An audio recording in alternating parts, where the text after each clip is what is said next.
هذا قال لي: نلعب مباراة ونحط ميسي حارس مرمى، فوافقت. هذا الفيديو سيكون الجزء الثاني من ميسي الحارس. اسمع، ترى انت مره زودت كل مقطع شايفك كاتب لي زي كده. اي هذا كده شابه مع. اصمت يا لاعب ميامي، فاليوم سأقطع يدك أيها السارق. وتنطلق المباراة. فييرا من أول استلام له يسدد ويطير شباك القزم بالهدف الأول. استوديو أماني يمرر إلى فاسنيسيوس فيمر ويسدد، والحارس يصد. ترجع إلى السلحفاة فيسجل. جواد بلال الغنام يراوغ ويسدد ويذهل ميسي بالهدف الثاني. الرومان يمرر إلى الدهون فينفرد بميسي ويراوغ ويسجل الهدف الثالث. نيمار يمرر إلى مليان مبابي فيسدد ويسجل بكل سهولة. هنا جمال مص يلا يتقدم بسرعة ويرفع الكرة إلى الدهون فينطح ويعذب القزم. هنا ميسي أراد أن يراوغ أماني فقطعها منه وسجل. انتهى الشوط الأول وبدأ الشوط الثاني. الرمانة ينطلق على الجناح ويسدد، والكرة تضرب في القائم، ترجع إلى الغنام فيطير الشباك.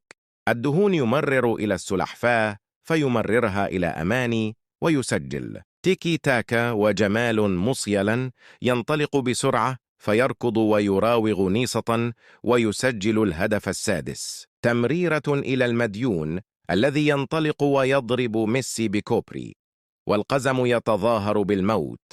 Sto facendo un video, ci ha chiuso.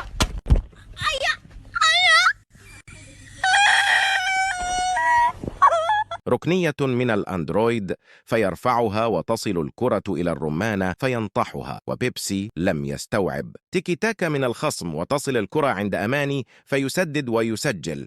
جواد بلال الغنام يلعبز هاتين المدافعتين فيسدد، وميسي سيجن من كثرة الأهداف. هنا تصل الكرة عند الدهون فيتذكر شيئا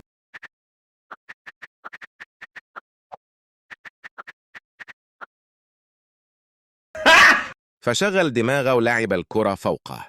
الهدف التاسع. جمال مصيلا يراوغ ويرفع الكرة إلى الدهون فينطح ويسجل العاشر. هنا الرمانة مرة أخرى يراوغ، وها هو 11.